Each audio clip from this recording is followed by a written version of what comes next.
Assalamualaikum warahmatullahi wabarakatuh. Selamat pagi, salam pengangguran, salam sejahtera untuk kita semua, dan semoga Allah selalu memberkahi kita dengan keberkahan yang banyak dan Allah selalu memberikan keridhaan pula kepada kita.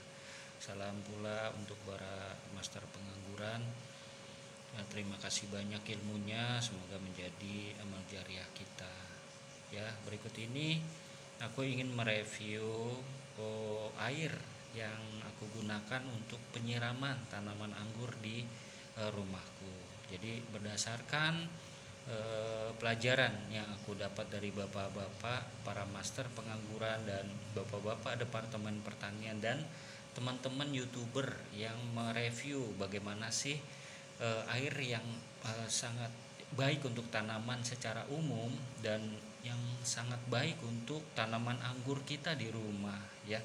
Di sini aku yang paling baik itu untuk masa pertumbuhan, yang pertama adalah air hujan. Ya, di sini berdasarkan pengalaman aku juga dan fakta yang membuktikan bahwa di seluruh belahan dunia manapun, ketika tanah di suatu tempat diturunkan hujan, maka serta merta akan ditumbuhi oleh tanaman. Di antaranya adalah kandungan nitrogen yang sangat banyak. Di mana saja ketika kita pupuki tanah itu, belum tentu tumbuh tanaman. Ketika diberikan hujan oleh Allah Subhanahu wa taala, Allah Azza wa Jalla, secara otomatis dia tumbuh tanaman. Nah, di situ membuktikan bahwa air hujan sangat baik untuk tanaman anggur dan tanaman secara umum.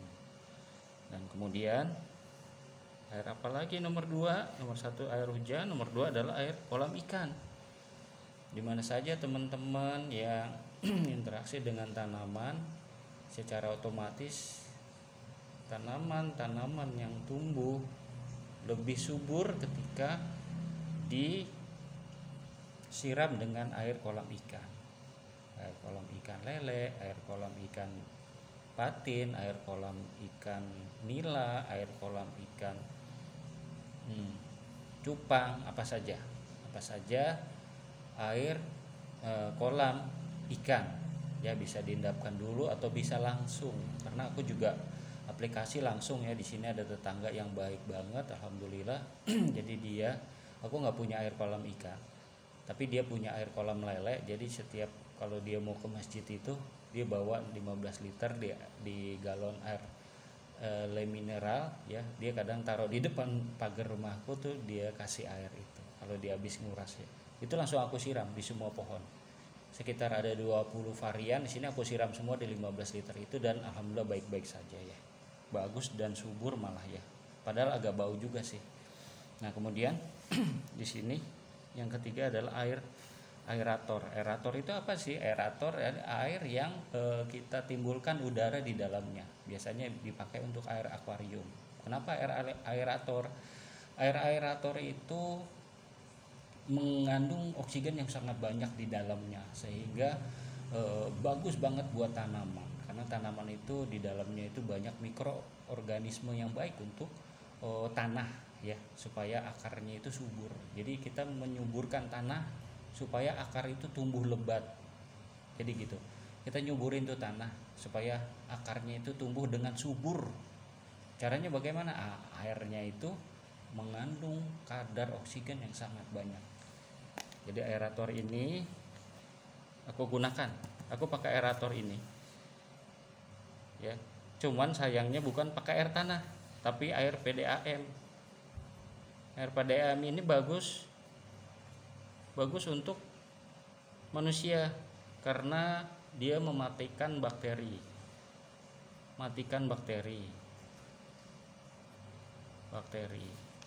Karena di dalamnya ada klorin atau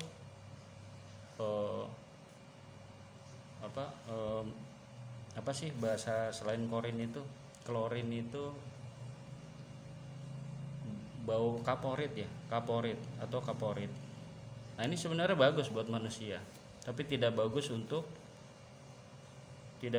tanaman. Kenapa? Karena dia membunuh bakteri-bakteri yang ada di tanah gitu. Jadi bagaimana caranya ya? Caranya untuk menghilangkan klorin ini, minimal mengurangi kadar kaporit dan klorin ini, aku pakai aerator supaya dia menguap, dan kandungan oksigen yang ada di dalam air PDAM ini dia lebih banyak oksigennya, minimal 12 jam atau 24 jam.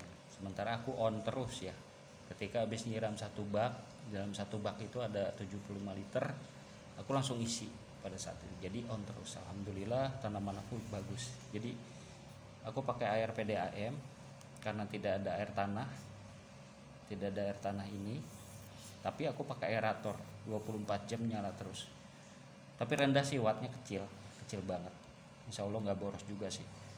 Terus bayar listrik juga nggak terlalu booming ya, nggak terlalu gede, alhamdulillah gitu. Kemudian air tanah ya teman-teman, kalau nggak ada ya, artinya beberapa empat ini jadi beberapa alternatif pilihan ya.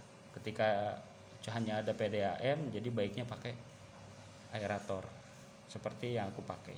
Nah, bagaimana sih aeratornya itu? Nah, ini seperti ini.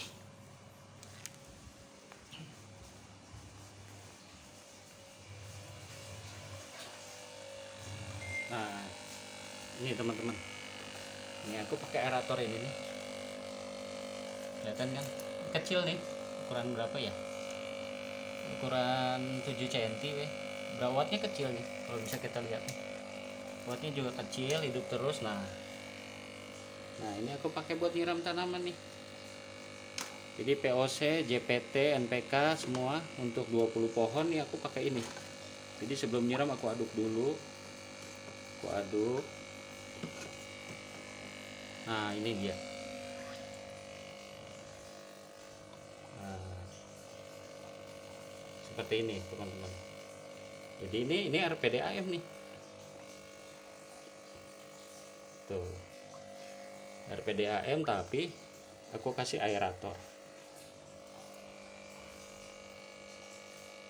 seperti itu ya. Nih, jadi ini kapasitas 75 liter ya teman-teman, 75 liter.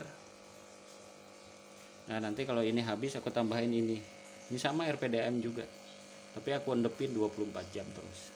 Jadi kalau misalkan nyiram habis sholat subuh nih, habis subuh aku siram langsung, otomatis aku buka kerannya, dia ngisi, tapi ini jalan terus,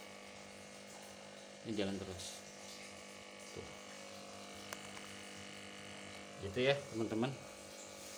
Oke, semoga bermanfaat,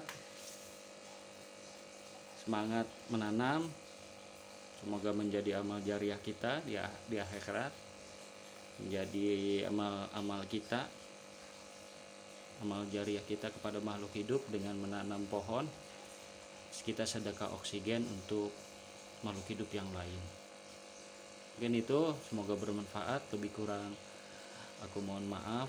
Kalau misalkan teman-teman suka dengan video aku dan review, bisa di subscribe atau tekan tombol lonceng atau disukai. Kalau tidak juga tidak apa-apa. Gitu ya teman-teman. Semoga sehat selalu, banyak rezeki, dan keberkahan dunia akhirat menyertai kita semua. Ya, assalamualaikum warahmatullahi wabarakatuh.